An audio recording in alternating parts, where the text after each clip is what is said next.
ദൈവ തിരുനാമം മഹത്വപ്പെടുമാറാകട്ടെ. കർത്താവിൽ പ്രിയമുള്ളവരെ, പരിശുദ്ധ വലിയ നോമ്പ് സമാരംഭിക്കുകയാണ്. വലിയ നോമ്പിലെ ആദ്യത്തെ ഞായറാഴ്ച കാനാവിലെ കല്യാണത്തിന് യേശു ക്രിസ്തു വെള്ളം വീഞ്ഞാക്കിയ മഹാസംഭവത്തെ വായിച്ചു കേൾക്കുകയും അത് ധ്യാനിക്കുകയും മനനം ചെയ്യുകയും ചെയ്യുന്ന ഒരു മഹത്തായ ദിവസമാണ് ഒന്നാമത്തെ ഞായറാഴ്ച. വിശുദ്ധ യോഹന്നാൻ്റെ സുവിശേഷം 2-ാം അധ്യായം 1 മുതൽ 11 വരെയുള്ള വാക്യങ്ങളിലാണ് ഈ മഹത്തായ വേദഭാഗം യോഹന്നാൻ ശ്ലീഹ എഴുതി ചേർത്തിട്ടുള്ളത്. കർത്താവിൻ്റെ പരിശുദ്ധ ശുശ്രൂഷയുടെ ആദ്യത്തെ അടയാളമായിട്ടാണ് പണ്ഡിതന്മാർ ഈ വേദഭാഗത്തെ മനസ്സിലാക്കുന്നതും വിശദീകരിക്കുന്നതും. യോഹന്നാൻ അതിസമർത്ഥനായ എഴുത്തുകാരനാണ്. വേദഭാഗത്തു നിന്നും അക്ഷരാർത്ഥത്തിൽ നമുക്ക് ചില ആത്മീകമായ ചിന്തകൾ, മർമ്മങ്ങൾ നമുക്ക് ലഭിക്കുന്നുണ്ട്. അസാധ്യമായ കാര്യങ്ങളെ ക്രിസ്തു സാധ്യമാക്കുന്നതും പ്രകൃതിയുടെ മേൽ സൃഷ്ടിതാവിനുള്ള അധികാരത്തെ സൂചിപ്പിക്കുന്ന സംഭവമായിട്ടും വേദഭാഗത്തു നിന്നും നമുക്ക് ചില ചിന്തകൾ ലഭിക്കുന്നുണ്ട്. എന്നാൽ യോഹന്നാൻ അതിനും അപ്പുറമായി വളരെ പ്രതീകാത്മകമായി ഈ വേദഭാഗത്ത് അന്തർലീനമായി ചില മർമ്മങ്ങൾ ചേർത്തിട്ടുണ്ട്. ആ ചിന്തകൾ ചിലത് വളരെ ആത്മീക രംഗത്തെ വിപ്ലവാത്മകമായ ആശയങ്ങളാണ്. ചില ചിന്തകൾ നിങ്ങളുമായിട്ട് പങ്കുവയ്ക്കുവാൻ ഈ സമയത്ത് ഞാൻ പരിശുദ്ധാത്മാവിൽ ആശ്രയിച്ച് താല്പര്യപ്പെടുകയാണ്. ഒന്നാമതായി, യേശുക്രിസ്തു ഒരു സന്തോഷത്തിൻ്റെ അനുഭവത്തിൽ, ആഘോഷത്തിൻ്റെ സന്ദർഭത്തിലേക്ക് കടന്നു വരുന്നു എന്നുള്ളതാണ്. ദൈവത്തെ പറ്റിയുള്ള നമ്മുടെ ചിന്തയിൽ ദൈവം മൗനം താല്പര്യപ്പെടുന്നു. ഉയർന്ന ശബ്ദം ദൈവം ആഗ്രഹിക്കുന്നില്ല. ആഘോഷങ്ങളിൽ ദൈവം പ്രീതിപ്പെടുന്നില്ല എന്നൊക്കെയുള്ള ആശയങ്ങൾ മതബോധനത്തിൽ അതിശക്തമായി നിലനിൽക്കുന്ന ചില കാര്യങ്ങളാണ്.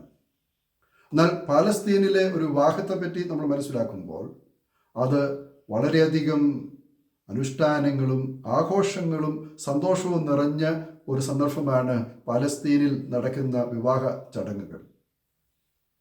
സാധാരണ ബുധനാഴ്ച വൈകിട്ടോടുകൂടെ വിവാഹ ആഘോഷങ്ങൾ സമാരംഭിക്കും. ബന്ധുക്കളും സുഹൃത്തുക്കളും അയൽക്കാരും ആ ഭവനത്തിലേക്ക് വന്നുകൂടും. അവർക്ക് വളരെ സ്വാദിഷ്ടമായ ഭക്ഷണ സാധനങ്ങൾ വിതരണം ചെയ്യും.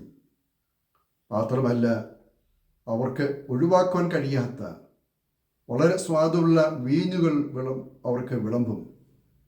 അങ്ങനെ എന്തുകൊണ്ടും സന്തോഷം അലതല്ലുന്ന ഒരു സാഹചര്യമാണ് ഒരു വിവാഹഭവനം, പ്രത്യേകിച്ച് പാലസ്തീനിൽ. ഭക്ഷണത്തിനു ശേഷം ഇവർ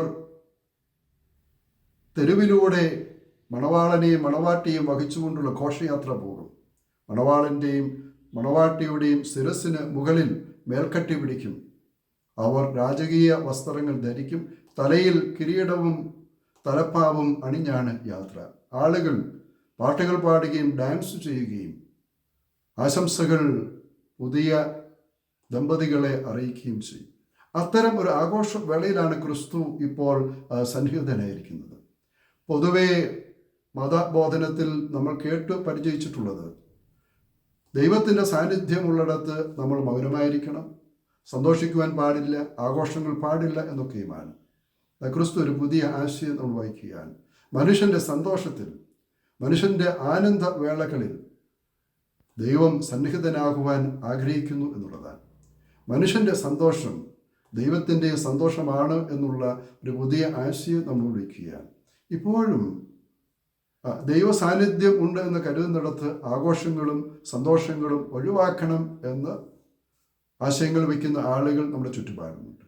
രണ്ടാമതായി, യേശുക്രിസ്തു സന്നിഹിതനായിരിക്കുന്നത് ഒരു ഭവനത്തിൻ്റെ ചുറ്റുപാടിലാണ്. ദൈവത്തെ പറ്റിയുള്ള പരമ്പരാഗതമായ നമ്മുടെ ചിന്ത, ദൈവം വിശുദ്ധ ദേവാലയങ്ങളിലാണ് വസിക്കുന്നത്, വിശുദ്ധ സ്ഥലങ്ങളിലാണ് എന്നുള്ളതാണ്. എന്നാൽ അവിടെ നിന്നും ക്രിസ്തു മനുഷ്യൻ്റെ വാസസ്ഥലങ്ങളിലേക്ക് വരുന്നു, ഭവനങ്ങളിലേക്ക് കടന്നു വരുന്നു, അവരോടൊപ്പം ഇരിക്കുന്നു, അവരുമായി കാര്യങ്ങൾ ചർച്ച ചെയ്യുന്നു, അവരുടെ കഷ്ടതകളിൽ കൂടെ നിൽക്കുന്നു.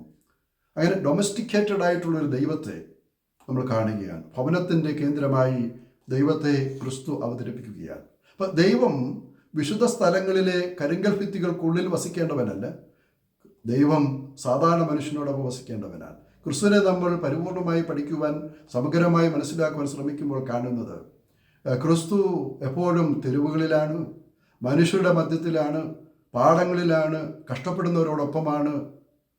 അങ്ങനെ മനുഷ്യരോടൊപ്പം വസിക്കുവാൻ, അവരുടെ ഭവനങ്ങളിൽ വസിക്കുവാൻ ക്രിസ്തു ആഗ്രഹിക്കുന്നു. അപ്പോൾ നമ്മൾ ദൈവത്തെ ദേവാലയങ്ങളിൽ നിന്നും ഭവനങ്ങളിലേക്ക് എത്തിക്കുന്ന മഹത്തായ ഒരാത്മീയത മനസ്സിലാക്കേണ്ടത് ആവശ്യമാണ്. മൂന്നാമതായി നമ്മൾ ഈ വേദഭാഗത്ത് ക്രിസ്തുവിൻ്റെ സമീപനത്തിൽ കാണുന്നത്, അവൻ സന്തോഷവേളകളിൽ അവരുടെ ഭവനത്തിൽ എത്തുന്നു എന്ന് മാത്രമല്ല, മനുഷ്യരുടെ സങ്കടങ്ങൾ, മനുഷ്യരുടെ പ്രയാസങ്ങൾ മനസ്സിലാക്കി ആ സങ്കടങ്ങൾ മാറ്റുവാനും കണ്ണുനീര് ഒപ്പുവാനും മാനക്കേടിൽ നിന്നും അവരെ സംരക്ഷിക്കുവാനും ഒരു സുഹൃത്തിനെ പോലെ, സഹോദരനെ പോലെ നമ്മളോടൊപ്പം നിൽക്കുന്നു എന്നുള്ളതാണ്. ഈ 3 ആശയങ്ങൾ ഈ വേദഭാഗത്തു നിന്നും ചിന്തയ്ക്കായി ഞാൻ നിങ്ങളുടെ മുമ്പാകെ വയ്ക്കുകയാണ്. 1, നമ്മുടെ സന്തോഷവേളകളിൽ ക്രിസ്തുവിൻ്റെ സാന്നിധ്യമുണ്ട്.